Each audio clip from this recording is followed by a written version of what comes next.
But first of all, people do not understand that you have to work it through your heart and not through your brain. When we have to work out things through our brain, we try to develop our brain, isn't it?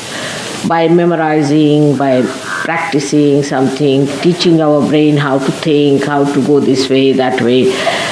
We try to train our brain. Now we have to train our heart in Sahaja Yoga. And to train our heart in Sahaja Yoga, one has to know first of all that it is enveloped either by ego or by superego. The limbic area actually represents the heart. And if there is ego, heart will always be so-called. It will not be the real heart that will be working, but it's only mental projection. And you will feel that I'm doing it from my heart. That's not true. Now then, supposing what should we do if we have ego? You might say you should try to sort of tell yourself that that's not good and this and that and all kinds of mental suggestions or auto-suggestions or the way psychiatrists and all that give you suggestions. That's again mental. So that's not the way it is going to work out. We must understand that for that what we have to do is to raise the left side and put it to the right side. There's no other way out. You have to just work it out with your hands. Your hands are working it out and not your brain. So use your hands and the methods of Sahaja Yoga. Now, everyone must have a regular sitting in the water every day. That's important. Every morning you must do your meditation. You have to know that Sahaja Yoga is to be worked out. It is not to be thought out. You just cannot think about it.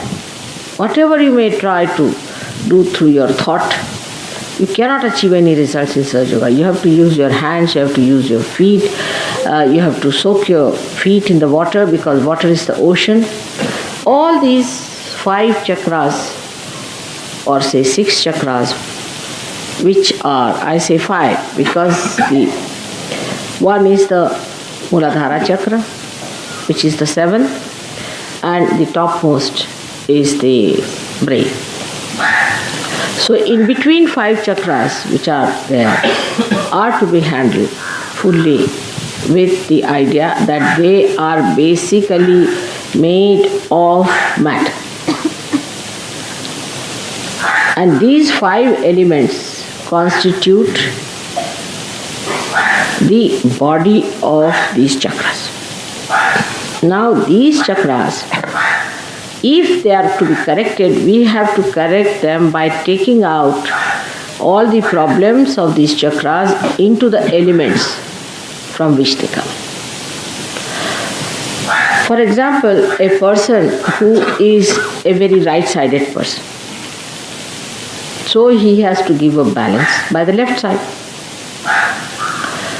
Of course, raising with the hand is all right, but what about the element? Right-sided person has all the elements which give heat. You can say the light, we can say the fire. So for people who are right-sided, the light is not going to help much. Like if you put the light before the photograph, and those who are ego-oriented people, if you just use the light, it's not going to work out. So what is going to work out is the Mother Earth and the water element, which is cooling. Even ice is very helpful to people who are right-sided.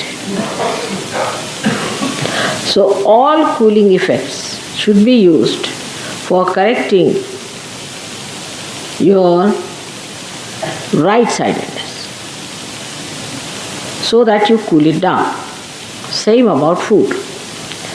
In food, those who are right-sided people should take to foods which are left-sided, that is carbohydrates. Means they should become partly vegetarians or quite a lot of vegetarians.